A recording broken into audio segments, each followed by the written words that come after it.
Good morning, students. I'm well here, and I hope you are also well at your home, studying very hard.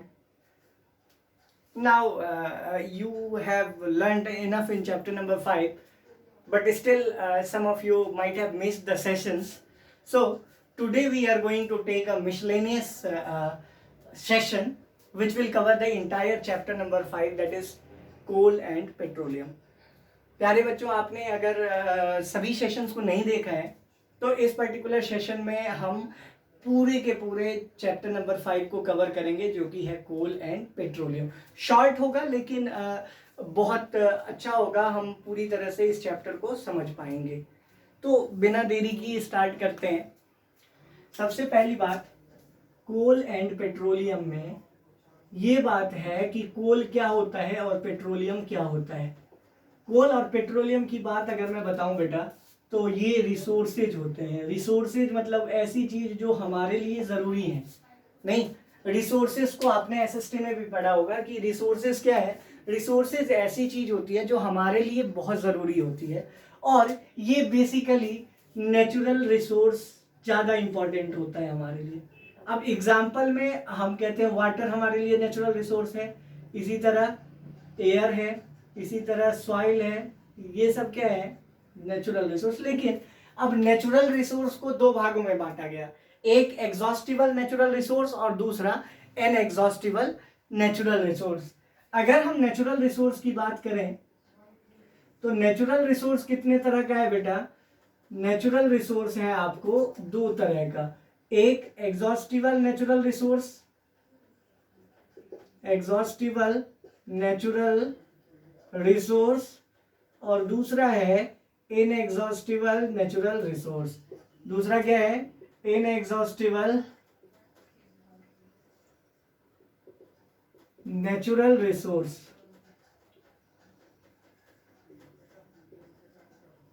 अब जब हम inexhaustible natural resource की बात करेंगे या exhaustible natural resource की बात करेंगे तो ये कोल और पेट्रोलियम एग्जॉस्टिबल में आता है.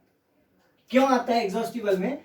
क्योंकि एग्जॉस्टिबल का मतलब है वैसे रिसोर्सेज जो खत्म हो जाते हैं, जो खत्म हो जाते हैं. मीन्स व्हाट, कि ऐसा कोई भी रिसोर्स जो खत्म हो जाएंगे उन्हीं को हम क्या कहते हैं, एग्जॉस्ट. एग्जॉस्ट का मतलब ही खत्म होता है. तो एग्जॉस्टिबल मतलब क्या है कि जो स्टॉक से आउट हो जाए, मतलब ये कि जो कम मात्रा में है उसी को हम क्या कहते हैं, एग्जॉस्टिबल नेचुरल रिसोर्स. वहीं पर इनएग्जॉस्टिबल नेचुरल रिसोर्स क्या है, जो खत्म ना हो, जो खत्म ना हो. मीन्स व्हाट, कि जो खत्म नहीं होगा वो क्या है, इनएग्जॉस्टिबल नेचुरल रिसोर्स. इसका एग्जाम्पल एयर एंड वाटर है जो कभी खत्म नहीं होगा. लेकिन इसका क्या है बेटा, coal and petroleum. Coal and petroleum. Clear है बेटा? अब जब हम कोल एंड पेट्रोलियम की बात कर रहे हैं तो कोल क्या है, पेट्रोलियम क्या है, नहीं, अब हमें इस चैप्टर में इसको पढ़ना है. अब जब हमने एग्जॉस्टिबल की बात कर ली तो एग्जॉस्टिबल के बारे में बता दिया कि जो खत्म हो जाता है वही एग्जॉस्टिबल कहलाता है. क्लियर है? अब कोल और पेट्रोलियम इसके एग्जाम्पल है, तो सबसे पहले हम कोल को डिस्कस करते हैं. कोल क्या है? देखो बेटा, जब हम कोल की बात करते हैं तो कोल को कहते हैं क्या, coal, it is the form of carbon. It is the form of carbon.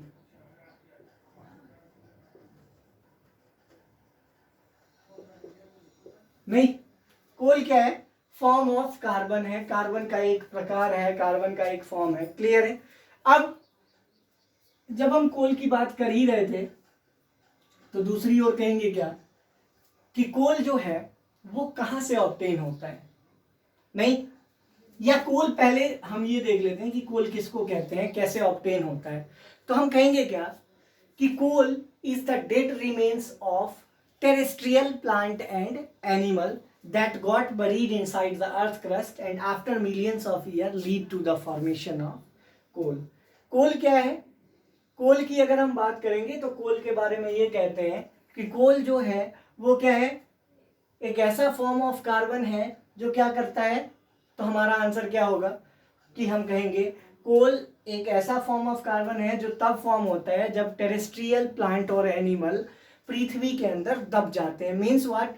The dead remains of terrestrial plant and animal that got buried inside the earth crust after millions of year lead to the formation of coal. यहां देखिए बेटा, कोल के बारे में हम क्या कहते हैं? कोल के बारे में हम कहते हैं क्या?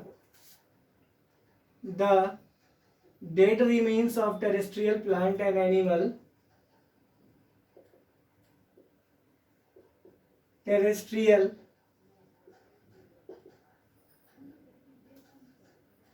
plant and animal that got buried inside the earth crust, that got buried inside the earth crust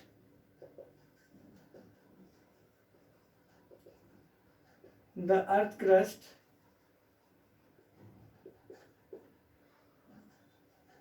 after millions of years lead to formation of coal. After millions of years leads to formation of coal. Means what? कि हम क्या कहेंगे? अगर हमने कोल की बात की तो यहाँ पर टेरेस्ट्रियल प्लांट एंड एनिमल का डेड रिमेन्स है बेटा. टेरेस्ट्रियल मतलब होता है ऐसे जीव जंतु जो पृथ्वी पर रहते हैं. अब पृथ्वी पर रहने वाले जीव जंतु कैसे दबेंगे? तो हम कहेंगे जैसे अर्थक्वेक आता है और कई लोग लापता हो जाते हैं, वो क्या होते हैं? कहीं ना कहीं अर्थ के अंदर दब जाते हैं. और वही नेचुरल प्रोसेस से लाखों सालों में अर्थ के निचले लेयर में पहुंच जाते हैं, जिसको हम अर्थ क्रस्ट कहते हैं, और जिसकी वजह से क्या बनता है? कोल बनता है. क्लियर है बेटा? अब कोल की अगर हम बात करेंगे बेटा, तो कोल जो है वो 4 तरह का होता है. पिट, लिग्नाइट, बिटुमिनस और चौथा है आपको एंथ्रासाइट. एंथ्रासाइट की अगर हम बात करें तो ये प्योरेस्ट फॉर्म होता है बेटा. प्योरेस्ट फॉर्म ऑफ कोल होता है. सबसे प्योर होता है कोल में, अगर कोई कोल होता है तो वो है एंथ्रासाइट. बट ये रेयरली अवेलेबल होता है. रेयरली मतलब बहुत कम, मुश्किल से अवेलेबल होता है. नहीं तो ये मतलब एक्सटिंक्ट टाइप से है, ये जल्दी मिलता ही नहीं है. उसके बाद आता है बिटुमिनस. मॉडरेट कोल होता है. मॉडरेट मतलब इसमें ना ही ज्यादा मात्रा होती है ना ही कम. मॉडरेट कोल इसमें क्या है? 85 to 90% ऑफ कार्बन होता है. और कोई भी जो कोल है वो परसेंटेज ऑफ कार्बन से बढ़ता या घटता है, ये एबव 97% है. एबव 97% ऑफ कार्बन रहता है इसमें. तो ये कहीं ना कहीं क्या होता है? एंथ्रासाइट जो है एबव 97% ऑफ कार्बन होने की वजह से ये क्या करता है? तो हम कहेंगे क्या कि प्योरेस्ट फॉर्म माना जाता है. उसके बाद है लिग्नाइट. इसमें क्या है बेटा? 50 to 60% ऑफ कार्बन रहता है. अब 50 to 60% ऑफ कार्बन है तो कहीं ना कहीं ये क्या है बेटा? तो हम कहेंगे क्या कि इससे प्योर नहीं है. ये प्रोड्यूसेस स्मोक की बात करता है. ये ज़्यादा स्मोक रिलीज करता है क्योंकि परसेंटेज ऑफ कार्बन कम है. हमेशा ध्यान रखेंगे कि अगर हम बात करें तो हम ये कहते हैं कि जिसमें परसेंटेज ऑफ कार्बन की जो मात्रा है वो ज़्यादा होगी, वो स्मोक कम प्रोड्यूस करेगा. तो लिग्नाइट में 50 से 60% है, कम है, इसीलिए ये स्मोक प्रोड्यूस करता है. और पिट जो है सबसे लीस्ट क्वालिटी का कोल होता है. लीस्ट क्वालिटी कोल क्यों? क्योंकि इसमें कंटेन्स 30% ऑफ कार्बन. सबसे कम है, इसीलिए ये सबसे मतलब बेकार कोल होता है. सबसे बेकार वेराइटी ऑफ कोल होता है. आई होप ये 4 तरह के कोल समझ में आ गए. सबसे बेकार पिट, सबसे ज्यादा ध्यान रखना क्या है? सबसे बेकार पिट है, सबसे अच्छा एंथ्रासाइट, और सबसे ज्यादा यूज होने वाला कौन है? Bituminous is the widely used coal. अगर हम बात करें तो हम कहते हैं क्या कि bituminous is the widely used coal. The widely used coal. I hope clear है. नहीं, अगर हम बिटुमिनस की बात करें तो बिटुमिनस क्या है बेटा? वाइडली यूज्ड कोल है. वाइडली यूज्ड कोल का मतलब क्या है? ये बहुत ज्यादा यूज में आता है. जब भी हम बिटुमिनस की बात करेंगे तो बिटुमिनस चूंकि मॉडरेट कोल है, ना स्मोक रिलीज करता है, ना कम स्मोक रिलीज करता है, ना ज्यादा करता है, तो मॉडरेटली जलने की वजह से सबसे ज्यादा यूज होने वाला कोल भी कौन सा है, बिटुमिनस ही है। आई होप क्लियर हो गया होगा। अब बेटा एक और इंपॉर्टेंट बात जो कोल के लिए हमें पढ़ना है कि कोल से हम क्या क्या कर सकते हैं, तो उससे पहले हमें फॉर्म्स ऑफ कोल के बारे में पढ़ना होगा। देखो यहां पर अगर मैंने ये कहा कि कोल से हमें कुछ बनाना है और उस चीज का नाम है कोक, नहीं, कोल से हमें क्या बनाना है, कोक, तो strong heating in absence of O2, absence of O2 means what की ऑक्सीजन की कमी की वजह से या ऑक्सीजन की कमी होने से अगर हम स्ट्रॉन्ग हीटिंग करेंगे, बहुत ज्यादा हीट करेंगे किसको, कोल को, तो वो किस में बदल जाएगा, कोक में। अब ये कोक क्या है, अच्छा सॉरी, पहले इस प्रोसेस को हम क्या कहते हैं, तो हम कहेंगे क्या कि the process of obtaining coke from coal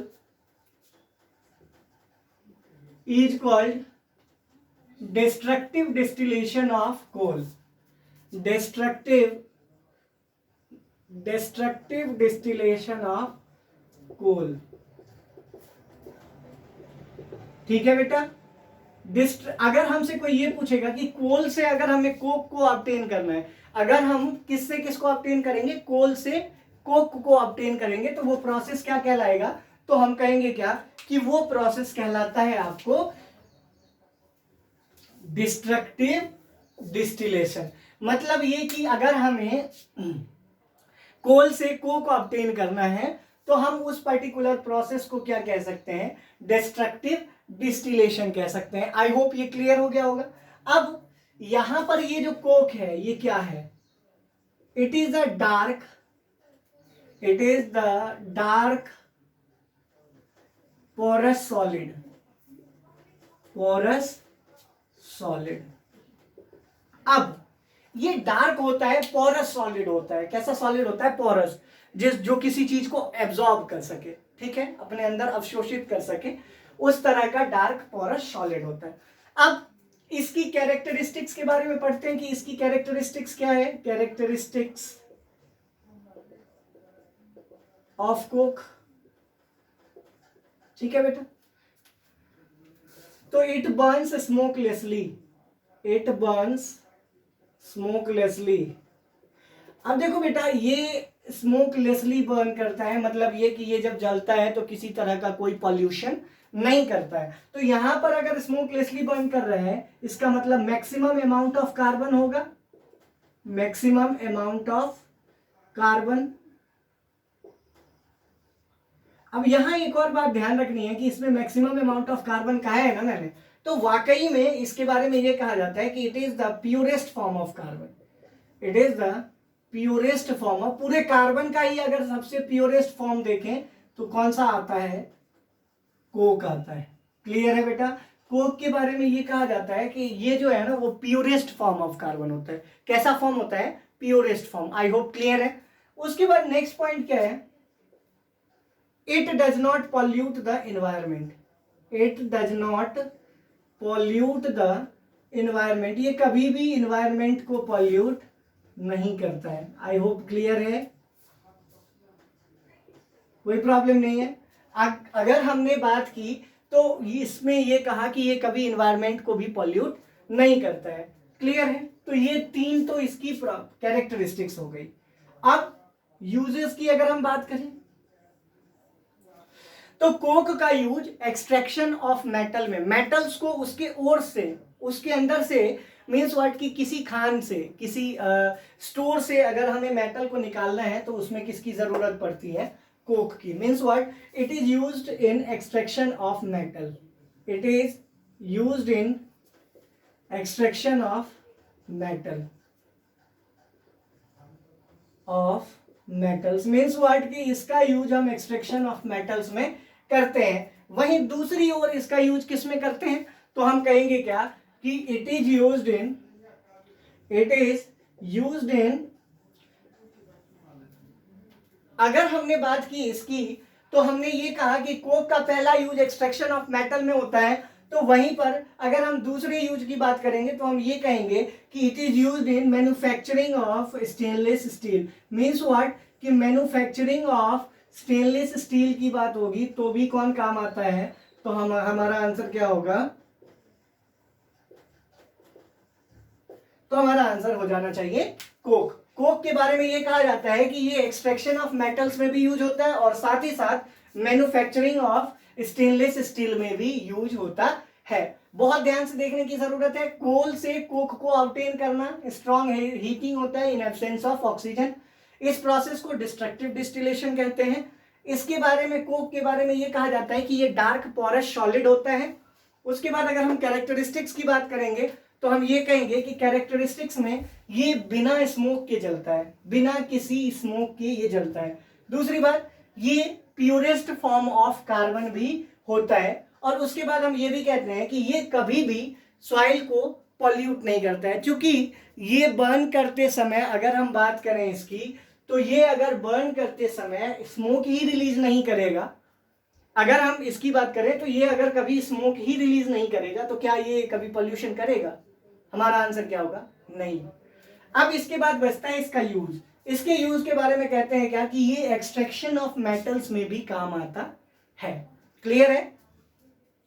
और दूसरी बात कि स्टेनलेस स्टील अगर बनाना है तो भी इसका यूज हम करते हैं। आई होप क्लियर है। अब देखो बेटा कि जब हम कोल से कोक बना रहे थे तो एक बाई प्रोडक्ट भी फॉर्म होता है। बाई प्रोडक्ट मतलब कुछ एक्स्ट्रा प्रोडक्ट भी बनता है, इसको हम क्या कहते हैं? Coal gas. Coal gas. अब कोल गैस क्या है?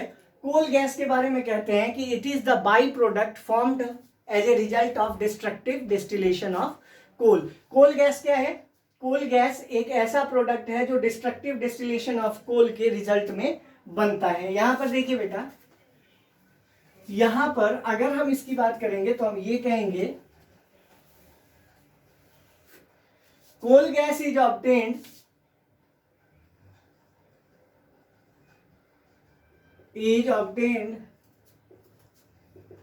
as the destructive distillation of coal. Distillation of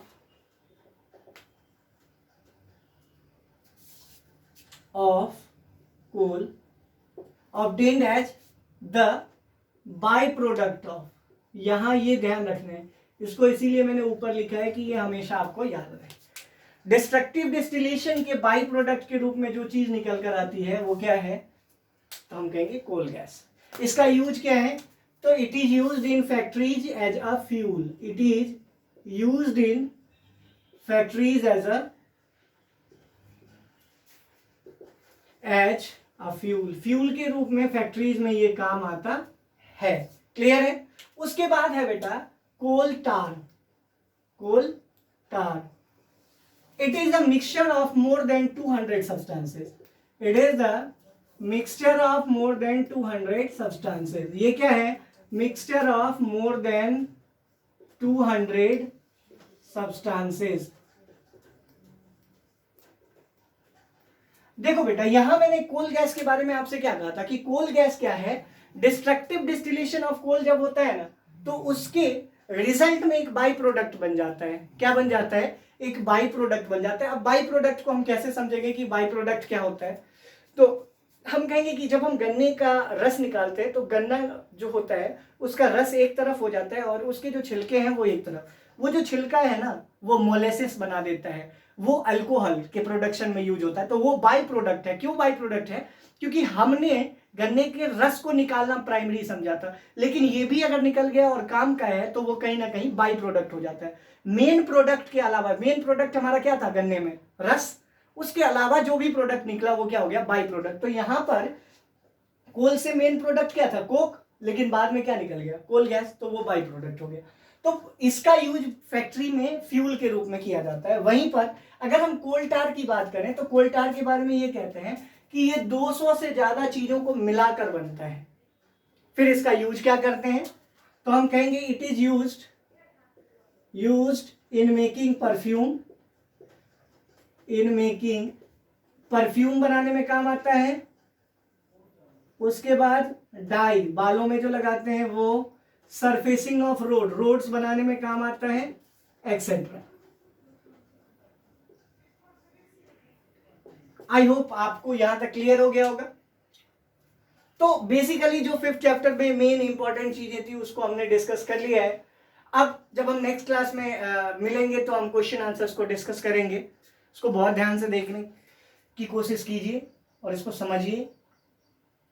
अब जब नेक्स्ट क्लास में मिलेंगे तो क्वेश्चन आंसर्स को डिस्कस करेंगे। Till then stay home, stay safe, God bless you.